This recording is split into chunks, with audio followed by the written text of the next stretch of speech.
আসসালামু আলাইকুম। আপনারা সবাই কেমন আছেন? আশা করছি ভালো আছেন। এখন আমাদের এই সময়ে বিশ্বকাপ যেই সময় চলছে, ১-১.৫ মাস তো অবশ্যই বিশ্বকাপ চলবে।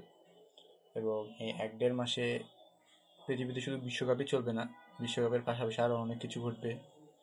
অনেক যুদ্ধ বিগ্রহ হবে, কোথাও মানুষ মারা যাবে, কোথাও নতুন মানুষ জন্মাবে, কোথাও আনন্দ, কোথাও দুঃখ, কোথাও কষ্ট, কোথাও হাহাকার, অনেক বিষয় ঘটবে। দুনিয়াতে একটি বিষয়ের উপর ফোকাস রেখে কখনো দুনিয়া চলে না।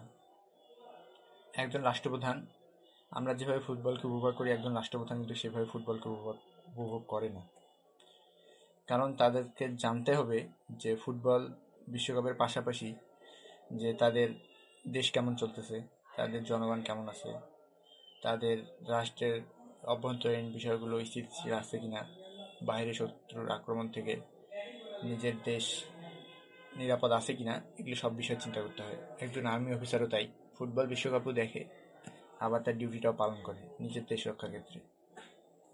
একজন মানুষ হিসেবে, একজন সচেতন নাগরিক হিসেবে আমাদেরও উচিত যে ফুটবল বিশ্বকাপ হচ্ছে, আমরা খেলা উপভোগ করব, আমরা ফান করব, মজা করব, কিন্তু পাশাপাশি আমাদের অন্য বিষয়ে ক্ষতিগ্রস্ত হচ্ছে কিনা।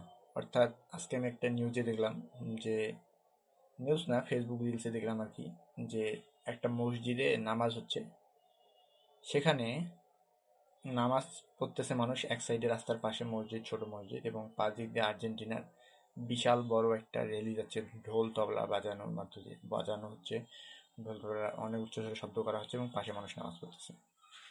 এটা হচ্ছে আমাদের দুর্ভাগ্য যে আমিও আর্জেন্টিনা সাপোর্ট করি, আমিও খেলা দেখি, ফ্রেন্ডদের সাথে মজা করি, সব কিছুই করি, বাট সব কিছুর একটা লিমিট থাকা উচিত। মাত্রা অতিরিক্ত কোনো কিছুই আমাদের জন্য সুফল বয়ে আনে না, এবং ভবিষ্যতেও কখনো আনবে না।